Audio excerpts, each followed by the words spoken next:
Gajah diburu orang karena gadingnya. Rusa menjadi indah karena tanduknya. Dan badak dikejar orang karena culaknya. Gajah yang tak bergading, rusa yang tak bertanduk, bahkan badak yang tak berculak, segera kehilangan keindahannya. Demikian kalau ini kita pindahkan kepada nilai-nilai keimanan. Orang yang beriman dikenal karena ia punya ciri, punya tanda. Apa tandanya? Al-Anfal ayat 2 dan 3 menjelaskan itu. Innamal mu'minun, sesungguhnya yang benar-benar dinamakan orang beriman itu, siapa mereka? Pertama, alladzina idza dzukirallahu wajilat qulubuhum. Apabila disebut nama Allah, bergetar hatinya. Nama Allah sanggup menggugah jiwanya. Bagaimana ini bisa terjadi? Dalam hidup Allah memberikan satu hati kepada kita. Di hati yang cuma satu itu terkumpul sejuta rasa. Apa yang paling mengambil tempat terbesar di hati kita, itulah yang kalau disebut hati akan bergetar. Jadi kalau hati sepenuhnya sebagian besar diisi harta, di sebagian besar diisi pangkat dan jawatan, sebagian besar diisi dengan segala macam yang lain, itu yang akan membuat dia bergetar. Orang-orang yang beriman, sebagian besar hatinya diisi oleh Allah. Nama Allah sanggup menggugah jiwanya, menggetarkan hatinya. Dari sini timbul sikap etika otonom. Sekarang ini pun ditekan orang. Hei, kamu korupsi ya? Biar aja. Orang kan tahu, nggak apa-apa. Tuhan kan tahu, biarin. Tuhan tahu nggak ribut. Tapi kalau orang tahu 3 orang saja ribut sudah geger. Tuhan nggak ribut katanya. Bagaimana mau menggetarkan hati seperti itu? Orang yang beriman sebagian besar hatinya diisi Allah, sehingga kalau disebut nama Allah bergetar, dan pada gilirannya sanggup menggetarkan hati orang lain. Bukankah pada satu saat ketika Rasul sedang tidur, datang orang kafir bernama Da'sur menghunus pedang. Muhammad, kalau saya tebas batang lehermu, siapa yang akan menolongmu sekarang? Dengan tenang dan tegar Rasul menjawab, Allah yang akan menolong saya. Mendengar kalimat Allah, Da'sur gemetar. Pedang jatuh, diambil oleh Rasul. Kalau sekarang saya balikan pedang ini ke lehermu, siapa yang akan menolongmu, Da'sur? Tidak ada ya Rasul, kecuali kalau kau mau memaafkan saya. Diberikan pedang itu oleh Rasul. Jangan ulangi lagi perbuatanmu. 2 sisi dari cerita pendek ini. Pertama, bagaimana mudahnya Rasul memaafkan orang yang nyata-nyata mau menghabisi jiwanya. Yang kedua, kalimat Allah ketika diucapkan oleh Rasul yang batinnya bersih, menggetarkan Da'sur, menggetarkan hati orang lain. Yang kedua, wa idza tuliyat alaihim ayatuhu zadathum imana. Orang beriman itu kalau dibacakan kepada mereka ayat-ayat Allah, bertambah keimanannya. Apa ayat Allah itu? Tanda-tanda Allah. Ada berapa ayat Allah? Ada 2. Pertama, ayat yang terucap oleh Allah, biasa kita sebut wahyu. Yang kedua, ayat yang tercipta oleh Allah, alam semesta jagat raya ini. Adapun orang-orang yang beriman melihat ayat Allah yang tercipta, membaca ayat Allah yang terucap, semakin bertambah imannya.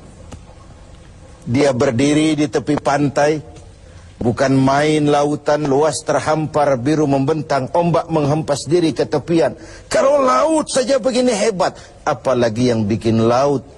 Allahu Akbar. Dia tidak memuji laut, tapi dia memuji yang bikin itu laut. Bukan main gunung menjulang tinggi, menunjang angkasa. Kalau laut, gunung saja begini hebat, apalagi yang bikin itu gunung. Bukan main otak manusia. Dengan kemajuan ilmu dan teknologi, nyaris tidak ada yang rahasia lagi dalam kehidupan ini. Kalau otak saja begitu hebat, apalagi yang bikin otak. Dia tidak memuji otak, dia memuji yang bikin otak. Apapun yang dia saksikan, dia kembali kepada Rabbana ma khalaqta hadza batila. Tuhan, tidak satu pun yang engkau ciptakan ini dengan sia-sia. Baik ayat Allah yang tercipta, alam semesta jagat raya, baik ayat yang terucap, wahyu ini, keduanya kalau dibacakan semakin menambah keimanannya. Kita pandai baca ayat yang terucap oleh Allah. Sering kita khatam Quran, tapi kita kurang pandai membaca ayat yang tercipta oleh Allah. Bumi ini ayat Allah, baca. Mengandung gas, minyak, batu bara. Pakai apa membaca ayat Allah di bumi? Pakai ilmu geologi. Angkasa luar ayat Allah, baca. Bagaimana membaca angkasa luar? Pakai ilmu astronomi. Laut ayat Allah, ada minyak lepas pantai, ada mutiara, ada kekayaan-kekayaan di dasar laut. Bagaimana membaca ayat Allah di lautan? Pakai ilmu oceanografi. Hasil pengkajian ini, Rabbana ma khalaqta hadza batila. Tuhan, tidak satu pun yang kau ciptakan ini sia-sia. Semua ada manfaatnya.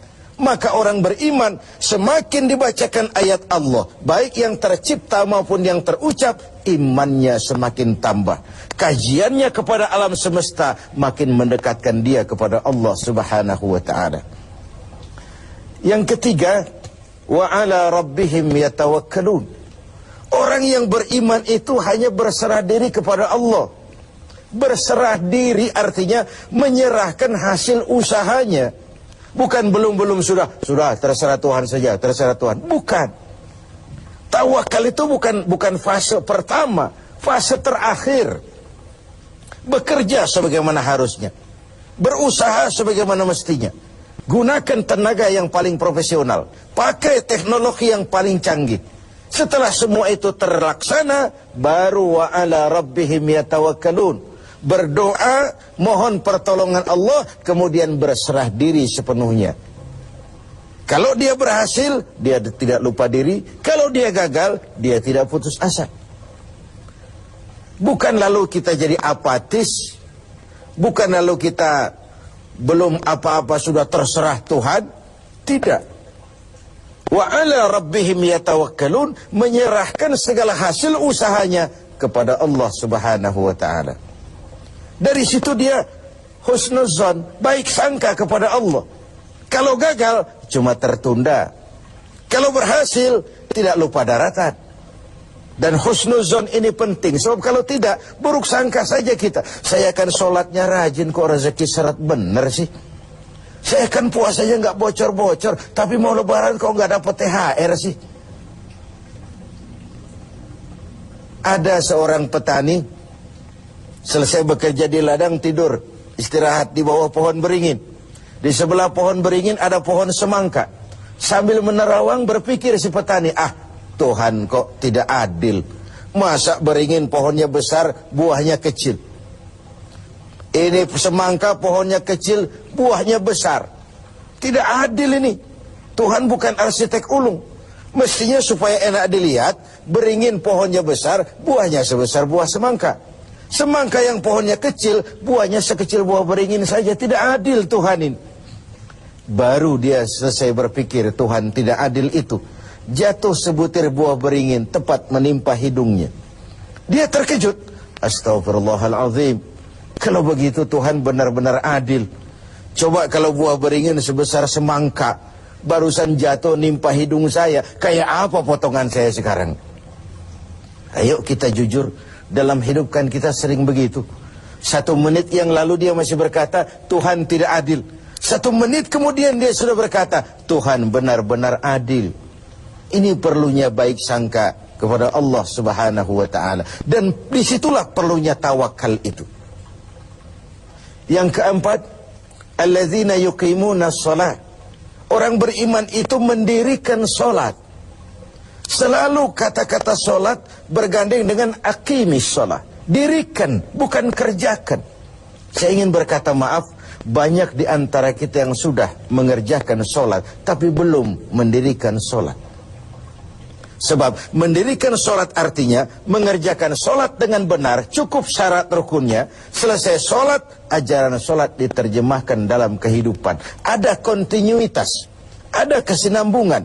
Kalau sekedar mengerjakan saja, ya selesai pekerjaan, selesai. Habis sholat, maksiat lagi. Habis sholat, sombongnya jalan terus. Habis sholat, pelitnya nggak pernah hilang. Beda dengan mendirikan. Ketika takbir, pada posisi berdiri, arahkan pandanganmu ke tempat sujud. Ini filosofinya apa? Kau kalau sudah di atas, ingat dengan yang di bawah.